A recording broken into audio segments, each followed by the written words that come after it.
What happens when Hollywood's most respected actress secretly decides she never wants to work with you again? This video reveals the untold stories behind Meryl Streep's toughest working relationships and why 6 actors never got a second chance. The deeper we go, the clearer it becomes. Talent wasn't always enough to save the partnership. Before we continue, take a breath. Relax your shoulders, maybe grab a sip of water, because the truth behind these stories isn't always easy to take in.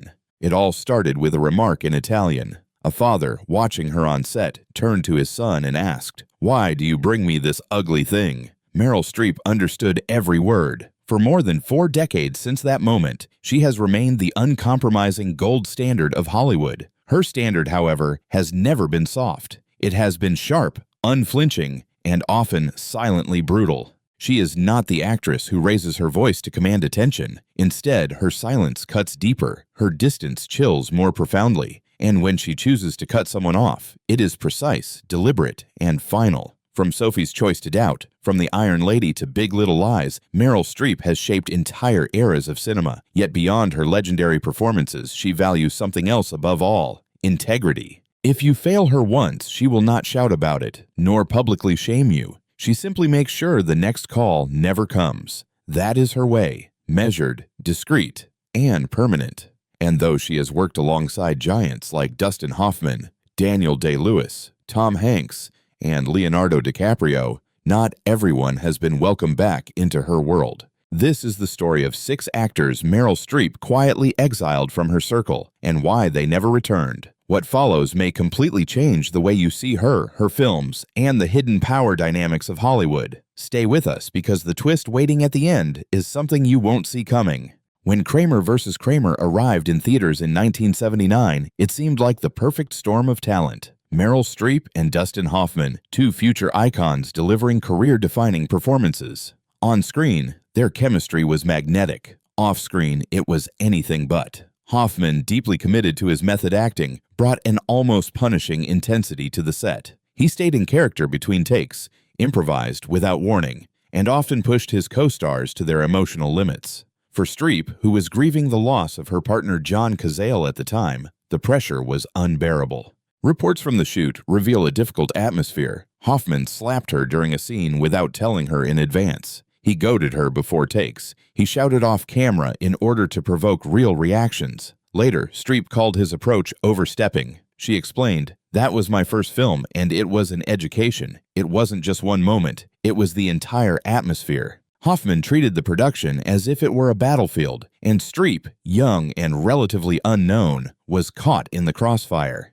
He was already a major star at the peak of his influence, unafraid of crossing boundaries. The result was undeniable brilliance on screen, but a relationship permanently fractured. The two never collaborated again, neither on film nor on stage. Even in award seasons and retrospectives, they have carefully avoided public reunions. No warm gestures, no reconciliations, only a legendary film with a lingering chill beneath it. For Meryl Streep, forgiveness may have been possible, but forgetting was not, especially when the applause was built on personal pain. When Death Becomes Her premiered in 1992, it looked like a match made for box office success. Meryl Streep, the master of drama, paired with Bruce Willis, fresh off his die-hard stardom.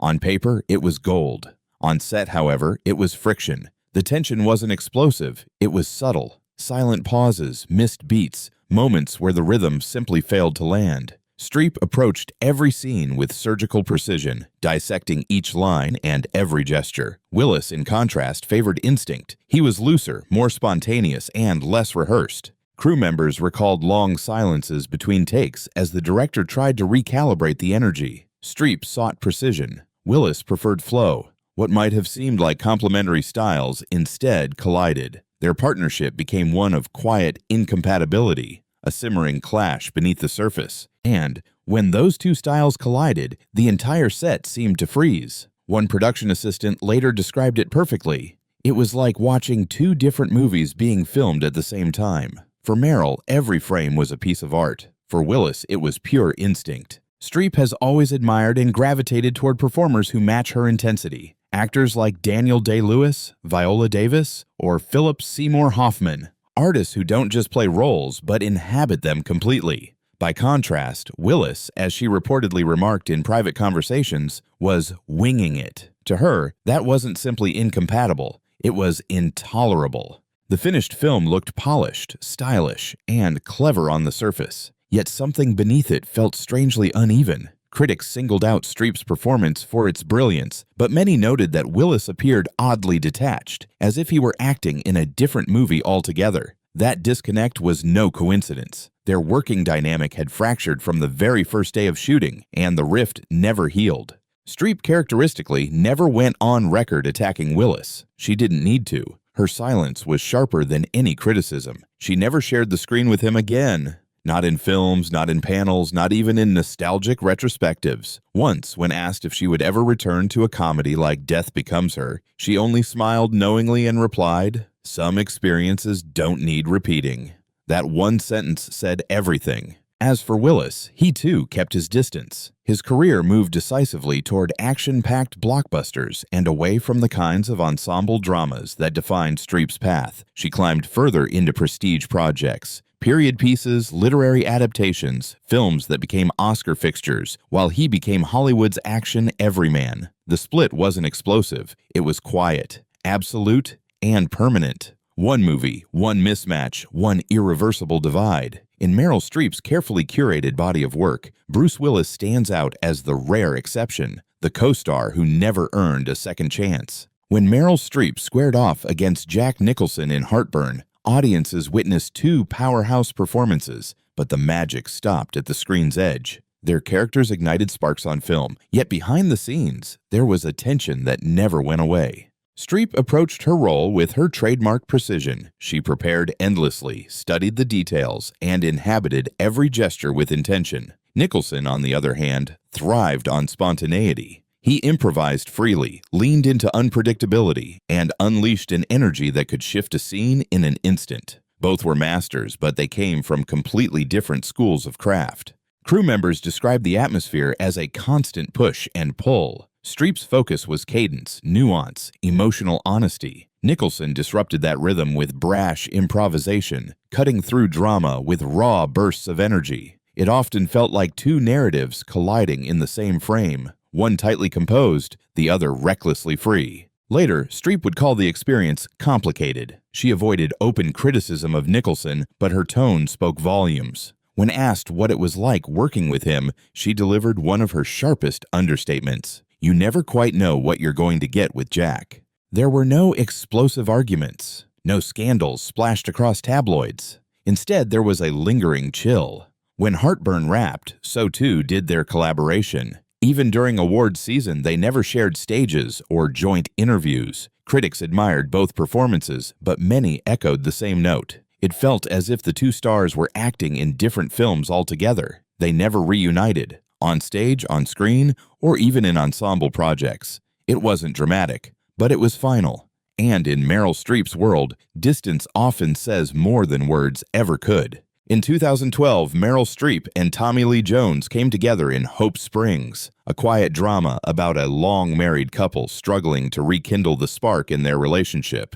On screen, their performances were all about restraint, awkward silences, and moments of raw vulnerability. But behind the camera, what emerged was not intimacy. It was a clash of work ethics and a chilling distance that never thawed. Jones is famously gruff, with a reputation for bluntness, guarded privacy, and little tolerance for anything he considers unnecessary. Streep, in contrast, thrives on openness. She engages warmly with castmates, dives into subtext, and invests emotionally in every rehearsal and line reading. When paired with Jones, however, she found herself running into a wall. Crew members later revealed that the two hardly spoke between takes. There was no small talk, no laughter, no bonding moments to ease the tension. When Streep suggested adjustments or explored alternate ways to deliver a scene, Jones often responded with silence, or at best a curt "fine." It wasn't hostile, but it was far from welcoming. Later, when asked about him, Streep chose her words carefully. She described Jones as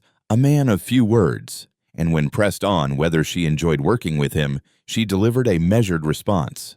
It was interesting. In Meryl Streep's world, that phrase is as close as she comes to admitting someone was difficult. The atmosphere on set reflected that undercurrent. Jones reportedly skipped table reads, refusing to rehearse in the traditional sense. While Streep could adjust to his stoic intensity, she found the lack of connection unsettling. One insider summed it up bluntly: "She tried, he didn't," and it showed. After filming wrapped, their distance carried over into the publicity cycle. Rarely were they interviewed together, and press appearances were carefully separated. Despite the film's positive critical reception, there was no momentum toward another collaboration. Jones, for his part, never disparaged Streep, but he also never praised her. His interviews focused only on the script, the director, or the technical process, never his co-star. In a career defined by rich collaborations and decades of partnerships, Streep almost never mentions Hope Springs. The film sits quietly in her filmography, a one-off project, solid work, but not an experience she was eager to repeat. For her, silence was enough to ensure that it never happened again.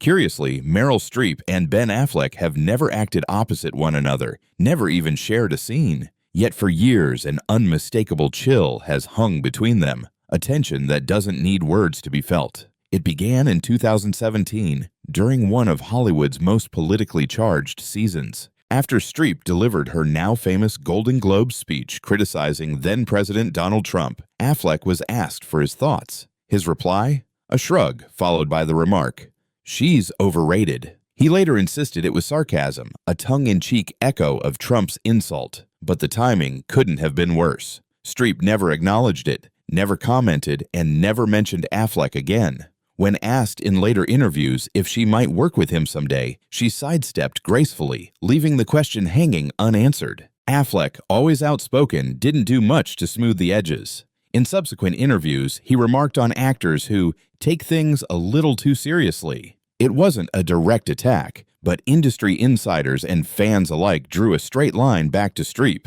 At one point, the two were even rumored to be circling the same political thriller, with Affleck directing and Streep attached to star. The project evaporated. Some said it was scheduling. Others whispered that she quietly passed. And that's Meryl's signature move. She doesn't confront, she disconnects. The chill became obvious over the years. During Oscar seasons, on red carpets, and at industry galas, they've never posed together, never shared banter, never exchanged smiles. Instead, there's only consistent, professional avoidance. Affleck continues to praise contemporaries like Cate Blanchett and Viola Davis. Streep, just as deliberately, keeps his name out of her conversations. It's not the kind of rift that makes tabloid headlines. But in Hollywood, where silence is strategic, their absence of connection speaks volumes. For someone as precise as Meryl Streep, even a single dismissive remark can be enough to close the door forever. In The Devil Wears Prada, 2006, Adrian Grenier stepped into the role of Nate, the boyfriend many fans considered to be the film's moral compass. Yet while audiences debated whether Nate was right or wrong, one thing was clear behind the scenes. Meryl Streep was far from impressed. The story stretched beyond what was written in the script. During early production, reports surfaced that Streep, who held significant influence over certain casting and story decisions, pushed to have Nate's role scaled back. Years later, when conversations of a sequel resurfaced in 2024, Grenier's name was notably absent. He admitted in interviews that he was surprised to be left out, though he stopped short of placing the blame on Streep directly. Insiders, however, suggested her opinion had been decisive. Why? Because to Streep, Grenier's easygoing presence felt mismatched with the film's sharp tone. On set, his relaxed charm clashed with the meticulous discipline she demanded from every scene. Where she dissected dialogue line by line, Grenier tended to riff, improvise, and keep things casual. What might have come across as natural to some struck her as careless. One collaborator even recalled a pivotal moment when Grenier suggested expanding Nate's relationship arc, only for Streep to shut it down immediately. Once filming wrapped, the quiet distance became permanent. Streep and Grenier were never spotted together in public again. When reunion panels and anniversary retrospectives were organized, his name was missing from the invite list. When talks of a sequel gained traction, he was nowhere to be found. There was no drama, no heated words, no interviews filled with resentment. Instead, there was just absence, an actor gently erased from the ensemble without explanation.